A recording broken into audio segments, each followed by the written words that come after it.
మీరు కూడా నన్ను పోలి నడుచుకోండి. నేను క్రీస్తుని పోలి నడుచుకున్న ప్రకారం మీరు నన్ను పోలి నడుచుకోండి.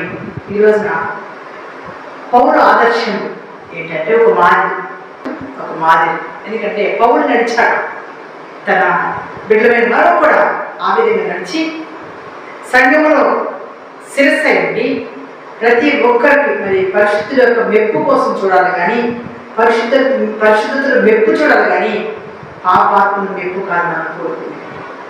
మనుషుల మెప్పు చాలా మంది కోరుకుంటారండి. ఈ రోజున ఎవరి మెప్పు నీకు కావాలి? యేసుక్రీస్తు ప్రభువు వారి మెప్పు కావాలంటే ఆయన జ్ఞాపకం చేసుకో. ఎందుకంటే కట్టలు లేకుంటావు, ఆయన మెచ్చుకుంటాడు. క్రీస్తు శిరస్సు అయి ఉన్నాడు. పురుషుడైన నీకు శిరస్సు దేవుడే. తలను కుంగేసుకుంటారు లేడీస్, కానీ పురుషులు వేసుకునేందుకు వారిలో దైవత్వం ఉంది.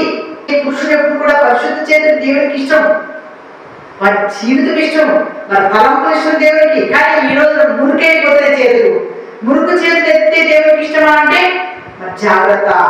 ఎందుకంటే ఏ పురుషుడు తన తలకు ముసుగు కూడా వేసుకోవద్దు, తల మీద ముసుగు కూడా పురుషుడు వేసుకోవద్దు. అంతా గొప్పతనం పురుషుడికి ఇచ్చినప్పుడు మరి పురుషుడు ఎట్లా ఉన్నాడుగా? ఏ పురుషుడు తల మీద ముసుగు వేసుకోవాలిగా ప్రార్థన చేయను లేక ప్రవచించను, ఆ పురుషుడు తన అవమానపరుచుకుంటాడు. ముసుకున్నట్టుంటే కప్పుకున్నట్టుంటే అవమానమే. మన జీవితంలో పురుషుడికి ఇచ్చే స్థానం దేవుని దగ్గరగా.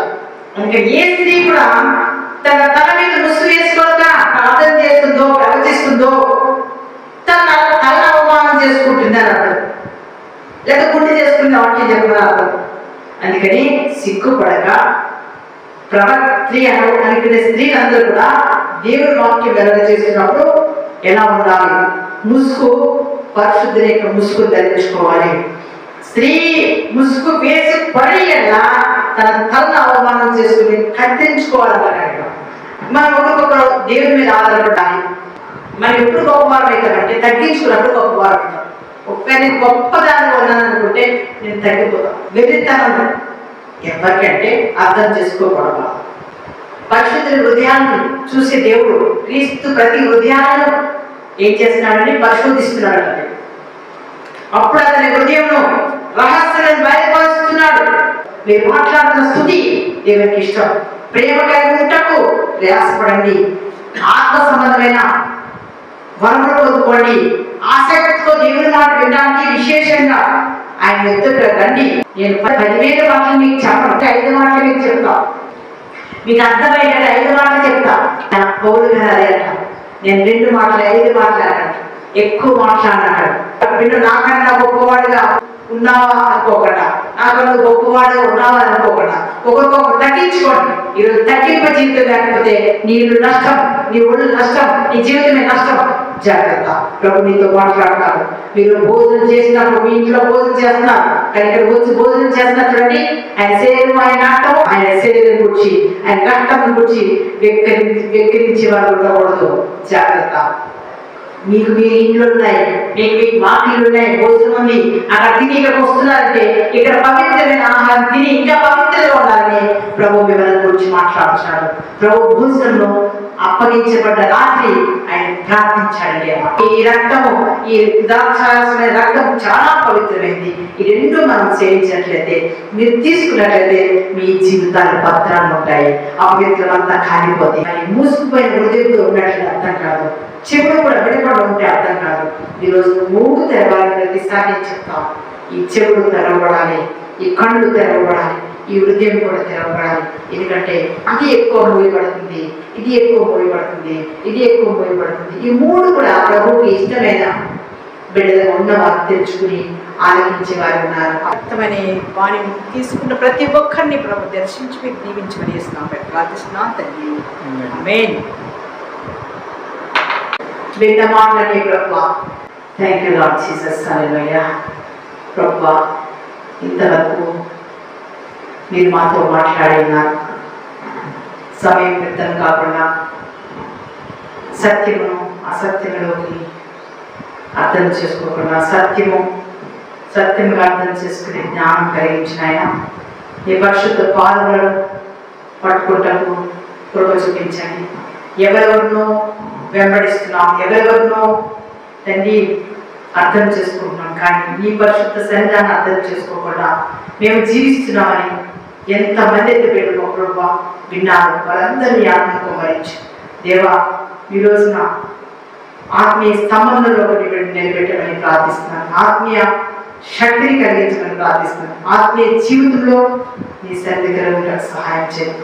ఆత్మీయ స్థితిని మీరు కోల్పోకుండా తండ్రి ఆత్మీయ స్థితిలో ఇంకా ఎదగాలి. ప్రభా ఆత్మీయ సన్నిధానంలో సౌందర్యాన్ని బిడ్డ కలిగి ఉండాలి. ఆత్మీయ బిడ్డలుగా జీవితం చేసి ధైర్యపరిచి సహాయం చేయండి. సమస్త మహిమ మీరు పొందండి. కృపని ఆస్తి తోడించండి, ఫలింప చేసి దీవెనకరంగా బిడ్డను దీవించమని రొట్టెనే శరీరంలో తీసుకొచ్చుండగా ప్రతి ఒక్కరిని వేసి ధైర్యపరిచి ఆదరించి ఈ మాటలు గతించను. నా పాప రోగులన్నీ తొలగబోతున్నాయి, నా శరీరం అనే ఆ వ్యాధులన్నీ తొలగబోతున్నాయి. ఇక్కడ నుంచి నేను ఆశిస్తబడ్డాను. నా యేసు నాతో ఉన్నాడు, నేను ఆయన భోజనంలో చేపెట్టాను, ఆయన రక్తంలో నేను తీసి సేవించాలని బిడ్డలను గుర్తించి నీ ఎదురు వచ్చిన బిడ్డలందరూ దీవించమని ఆశీర్వదించమని శక్తినివ్వని బలమని కృప చూపించమని మహిమ పొందమని యేసయ్య శక్తిని మీద నామములో ప్రార్థించి వేడుచున్నాం తండ్రి. ఆమేన్.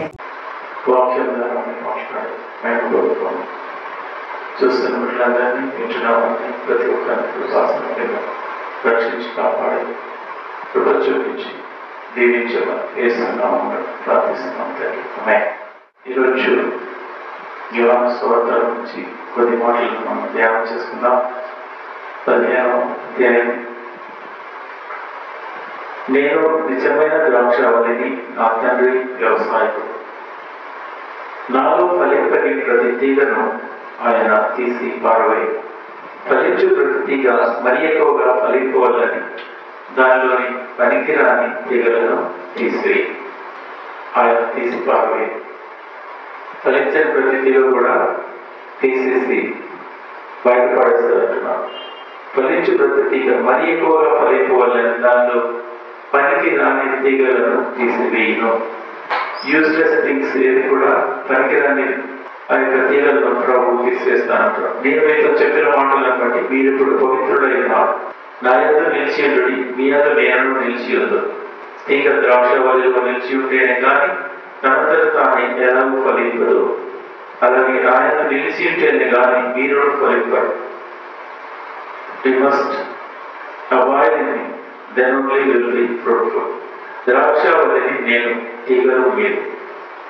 ఎవడు నాయందు నిలిచి ఉండదో, నేను ఎవరి నిలిచి ఉండదో వాడు బహుగా ఫలించును. నాకు వేరుగా ఉండి మీరేమీ చేయలేదు. ఆయన లేదు మనం ఏమి కూడా చేయలేదు. ఒక తీగ ఏ విధంగా సపోర్ట్ ఉంటుందో ఒక ద్రాక్షావళికి, అదేవిధంగా మనకు ఒక సపోర్ట్, ఒక కీడము, రక్షణ ప్రభు. నేను ఎవరైనా నిలిచి ఉందో వాడు బదులుగా ఫలించును. నిలిచి ఉండాలి. దేవునిలో నిలిచి ఉండాలంటే ప్రయాసం బాగా పడాలి.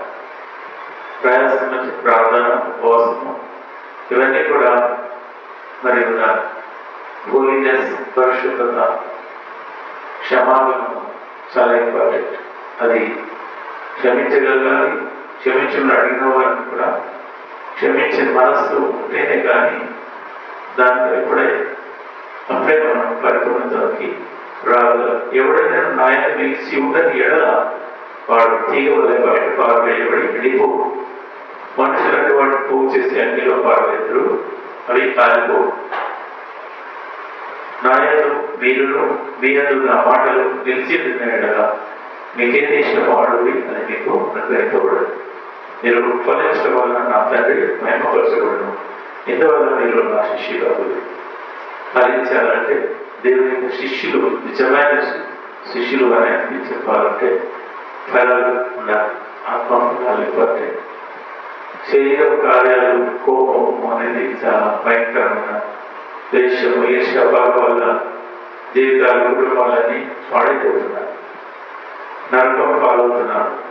పరిశుద్ధ రాజ్యాన్ని, దేవుని రాజ్యాన్ని పోగొట్టుకుంటున్నారు. కాబట్టి ఆయన నిలిచి ఉండాలి. అంతము వరకు నిలిచి ఉండాలి. 1 రోజు 2 రోజులు మాత్రమే కాదు. మన జీవిత కాలం అంతా కూడా సహనముతో ఓర్పుతో జయించారు. సహనము కావాలి. అవమానం వచ్చినప్పుడు దేవుని ఆజ్ఞలను పాటించినప్పుడు అవమానం మనం ఏం చేయలేదు. మరి ఏది కూడా మనల్ని దేవుని యొక్క కృపను పేరు చేయలేదు. అలాగే మరి ఆయన యొక్క శిష్యులుగా మనం మారాలంటే దేవుని యొక్క ప్రేమలో వర్ధిల్లాలి, ఆయన కృపలో వర్ధిల్లాలి. అప్పుడే ఫలించే ద్రాక్షవల్లిలాగా మన జీవితాలకు ఒక గ్రహింపు, జీవితానికి ఒక అర్థం, మన జీవితానికి ఒక గమ్యం చేరాలంటే ఒకరు మరి బహుమతి పొందుకోవాలంటే నియమ నిబంధనలు పాటించి పరిగెడితేనే ప్రైజ్ వస్తుంది, బహుమతి వస్తుంది. ఒక అథ్లెట్ పరిగెత్తాలంటే చాలా అలసటల్ని కూడా పరిగెత్తాలి. అందులో 2-3 పరిగెత్తుంటారు అనుకోండి, మొదటి బహుమానం రావాలంటే చాలా ప్రయాసపడాలి. మరి మొదటిగా ఉండాలంటే అది ప్రయాసం ఎంతో ఇంపార్టెంట్, ఓపిక ఎంతో ఇంపార్టెంట్. ప్రతి మాటలో సహనం అనేది కావాలి. ప్రభు ఏ విధంగా మన కోసం ప్రయాసపడ్డాడు, ప్రభు ఏ విధంగా మన కోసం ఒక మాదిరి ఉంచిపోయాడు, అది మనం జ్ఞాపకం చేసుకొని అది ఆయనలో ఫలించే ద్రాక్షవల్లిగా మన జీవితాలను సంపూర్ణ స్థితిలోకి తీసుకుని వచ్చి ఆయన కొరకు జీవించేవాడుగా ఉన్నట్లయితే మీరు బహుగా ఫలించడం వలన తండ్రి మహిమపరచబడము. ఇందువలన మీరు నాకు శిష్యులు. ఫలించడం వల్లే మనము ఆయనకి శిష్యులవుతాం. ఫలించకపోతే మనం ఆయనకి శిష్యులము కావు. తండ్రి నన్ను ఎలా ప్రేమించడం, నేను నిన్ను అలాగూ ప్రేమించడం. నా ప్రేమ ఎందుకు నిలిచి ఉంటుంది, ఆయన నిలిచి ఉండాలి, ఆయన ప్రేమలో నిలిచి ఉండాలి. సంపూర్ణత్వంలోకి మనం నడిపించబడాలి, అసంపూర్ణంగా ఉండకూడదు. మరి దేవుని యొక్క కృపలో మనం వర్ధిల్లాలి. ఒక మాటకి కానీ, ఒక రోజుకు కానీ, మరి ఒక పని కొరకు మనం పంపించబడ్డాం. ఆయన రూపంలో, ఆయన యొక్క మరి స్వరూపంలో మనం చెక్కబడి ఉన్నాము. ఆయన స్వరూపంలో మనం సృజించబడి ఉన్నాము. మరి ఆయన ఎందుకు ఈ లోకానికి పంపించాడు, ఆయన దాన్ని సంపూర్తి చేసే వరకు దేవుడు ఉండాలి, వేడవాడు. నేను నీతో చెప్పినది చేయి వరకు నేను నిన్ను విడవని దేవుని యొక్క వాక్యం తెలియజేస్తాము. పని కొరకు ఒక పనిపట్టుగా, ఒక సాధనంగా ఈ లోకానికి పంపించాడు దేవుడు మనల్ని. ఆ పనికి సంపూర్తి వరకు దేవుడు మనల్ని నడిపిస్తాడు. మనం దేవుడి కొరకు నిలిచి ఉండాలి, ఆయనలో ఫలించాలి, ఆయనకు మహిమ తెచ్చే వరకు ఉండాలి. ఆయన కొరకి మన జీవితాన్ని సంపూర్ణంగా అర్పించే ఒక సమర్పణ జీవితం కలిగి ఆయన మనం వెంబడించాలి. Then only we will become the disciples of His kingdom, so that we can able to build up the kingdom of righteousness, so that we will gain the souls for the sake of His kingdom. అప్పుడే నిజమైన మరి ద్రాక్షవల్లిగా మరి ప్రభు ఉన్నప్పుడు ఆయన శిష్యులుగా మనము వర్ధిల్లాలని ప్రభు ఎంతగానో మన కోసం ప్రయాసపడ్డాడు, మన కోసం ఆయన ప్రాణాన్ని అర్పించాడు. ఆ యొక్క దేవుడు చూపిన మాదిరిని మనం తప్పక పాటిస్తూ ఆయన కొరకు జీవించాలని మరి మీరు కూడా మనమందరం కూడా సంఘం అంతటి కూడా మరి దినములు చెడవే కనుక సమయంలో పోలేవక. Every minute is very precious. సమయం చాలా ప్రీషియస్, విలువైన సమయాన్ని పోగొట్టుకోకుండా ఆయన సన్నిధిలో గడుపుతూ ప్రతి విన్నపమును, ప్రతి ఒక్క మరి ఆత్మలు రక్షించబడాలని ఒక టార్గెట్ కలిగినట్లయితే, మనము దేవునితో సహవాసం చేసినట్లయితే అది సాధ్యం. Because of the patience. ప్రభు ఏ విధంగా ఓర్పుతో ఈ లోకాన్ని గెలిచాడు, ప్రేమతో ఏ విధంగా గెలిచాడు అనేది మనం చూస్తాం. ప్రేమ దీర్ఘకాలం సహిస్తున్నారు. It is not for a day or two, it is for lifelong. The love of Jesus, the agape's love, it will endure forever. His grace endures forever. ఆయన కృప ఎల్లప్పుడూ నిలిచి ఉంటుంది. ఆయనతో మనం నిలిచి ఉండాలి, ఫలించాలి అంటే, ఆయన కొరకు జీవించాలి అంటే, we must have fellowship with God, fellowship with His presence, with His మరి సోదరులుగా, సోదరిమణులుగా, సంఘంగా, మరి కుటుంబాలుగా మనము ఆయన కొరకు సహవాసం, ఫెలోషిప్ చేసినట్లయితే will be successful in our life.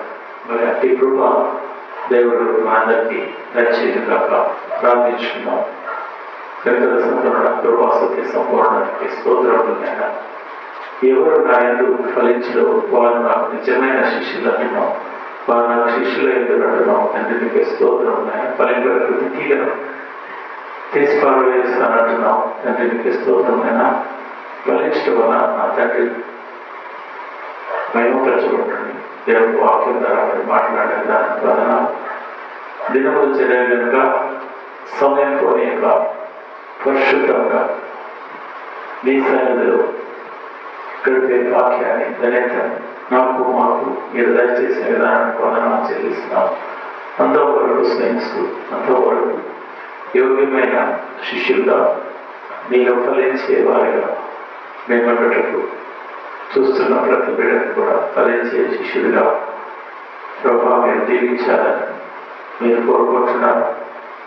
ఎందుకు ఫలించే ప్రతి తీగ వల్ల ఈ నామానికి తండ్రికి మహిమ వస్తుందని మహిమ తెచ్చే శిష్యులుగా మా జీవితాలను మీకే సమర్పించుకుంటూ మా ప్రభువు రక్షకుడైన యేసుక్రీస్తునామమున ఈ ప్రార్థన సమర్పిస్తున్నాం తండ్రి.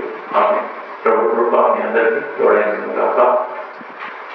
ఈ యొక్క వాక్యాన్ని అందరికీ షేర్ చేసి దేవుని రాజ్యం కొరకు మీరు కూడా పాల్గొవలసిన కావాలని, కాబట్టి మీరు కూడా ఈ యొక్క పరిచయంలో పాల్గొవలసిగా ఉండాలని, మీ కుటుంబాలు ప్రతిలాలని మేము ఎల్లప్పుడూ ప్రార్థిస్తున్నాం. అది కృప ప్రభువు మీకు దయచేయును గాక. ఆమేన్.